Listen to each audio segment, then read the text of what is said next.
नमस्कार, आपण पाहत आहे fast news Maharashtra. Fast news Maharashtra मध्ये आपलं सर्वांचं स्वागत। पाहूयात बातमी सविस्तरपणे। कुणाच्या बापाचे एकच नारा कायम करा, एकच नारा कायम करा।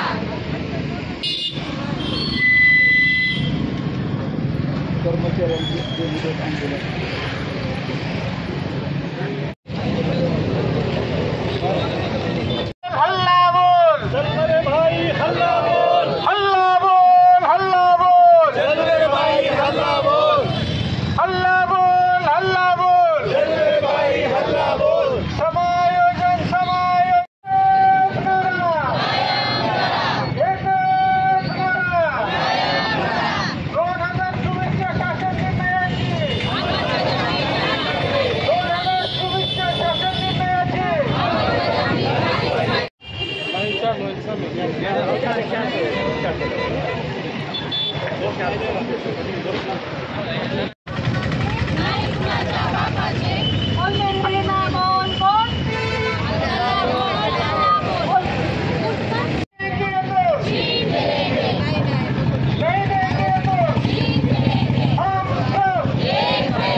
एकच नारा कायम करा, एकच नारा कायम करा। संविधानाच्या हक्काचे नऊशे कर्मचारी आहेत।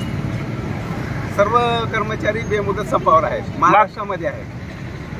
मग सरकारनं काय आश्वासन दिलं नाही आपल्या शिष्टमंडळाला? शासनाने 2024 मार्च 2024 मध्ये GR काढलेला आहे की 10 वर्ष ज्यांचं झालेलं एक वेळची विशेष बाब म्हणून यांचं सरसकट समावेशन करा, पण अद्याप एकाचंही समावेशन शासनाने केलं नाही। फक्त कागदोपत्री प्रक्रिया चालू आहे असेच आश्वासन आम्हाला आतापर्यंत देत आले व आम्ही आंदोलन मागे घेत आलो, पण आता जोपर्यंत आमचं समायोजन होत नाही तोपर्यंत आम्ही आंदोलन मागे घेणार। अंमलबजावणी करण्यासाठी कोण नेमकं टाळाटाळ करते? अंमलबजावणी करण्यासाठी नेमकं कोण चालढकल करते? प्रशासन स्तरावर याची चालढकल होत आहे। सर्व मंत्री महोदय आमच्या बाजूने आहेत, सर्व लोकप्रतिनिधी आमच्या बाजूने आहेत। सर्व लोकप्रतिनिधीचं म्हणणं आहे की आमचं समायोजन झालं पाहिजे, कारण हे 15 ते 20 वर्षापासून हे कर्मचारी या ठिकाणी अत्यंत कमी वेतनामध्ये राबत आहेत, पण प्रशासनाकडून याची चालढकल होत आहे व सर्व प्रत्येक वेळेस पत्र काढले जात आहे, ही माहिती मागली जाते। आतापर्यंत 20 वेळेस माहिती देण्यात आली। प्रशासन म्हणजे नेमकं कोण? महाराष्ट्र शासन। जिल्हा धाराशिव, या धाराशिव जिल्ह्यामधील आरोग्य सेविका म्हणून काम करत आहे PSC लेवलला, आणि 14 मार्च 2024ला जो आमचा समायोजनचा GR निघालेला आहे तो शासनाने अजून त्याची अंमलबजावणी केलेली नाही। काही माझ्या बहिणी वय होऊन बी 55पर्यंत वय आहे, त्यांनी परमनंटचा भोग गती घ्यावा आणि शासनाने आमची अशी विनंती आहे की शासनाने लवकरात लवकर समायोजनचा ऑर्डर सोडावे। सगळ्यांची अपेक्षा आहे। जवळजवळ 16 महिने होऊन गेले तरी बी शासनाने आज देतील उद्या देतील, निवडणूक होऊन गेल्या, आचारसंहिता होऊन गेल्या तरी बी पुढील अजून निवडणूक दुसऱ्या आलेल्या आहेत। त्या निवडणुकांना आचारसंहितेच्या अगोदर आम्हाला आमच्या समायोजनाची अंमलबजावणी करावी आणि वय मर्यादा ते संपून गेलेले आहे।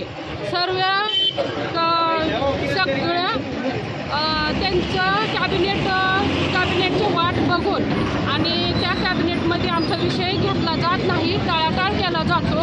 तर आरोग्यमंत्री साहेब, उपमुख्यमंत्री साहेब, आमची अशी पूर्ण बहिणीची महाराष्ट्रातील बहिणीची एकत्रीकरण समितीची अशी विनंती आमची तुमच्याकडे आहे की आम्हाला लवकरात लवकर समायोजनाचे ऑर्डर दिलेच पाहिजे, त्याशिवाय आम्ही उठणार नाही।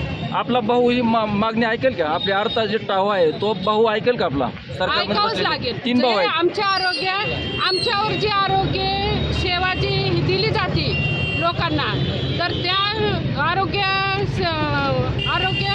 दवाखान्यातील काही जर गोष्टी झाल्या तर ते शासन जबाबदार राहील। आम्ही आमच्या हक्काच्या गोष्टी मागतो। ताज्या आणि नवनवीन घडामोडी पाहण्यासाठी आजच आमच्या फास्ट न्यूज महाराष्ट्रला लाईक करा, सबस्क्राईब करा आणि बेल आयकॉन प्रेस करा। पाहत रहा फक्त फास्ट न्यूज महाराष्ट्र।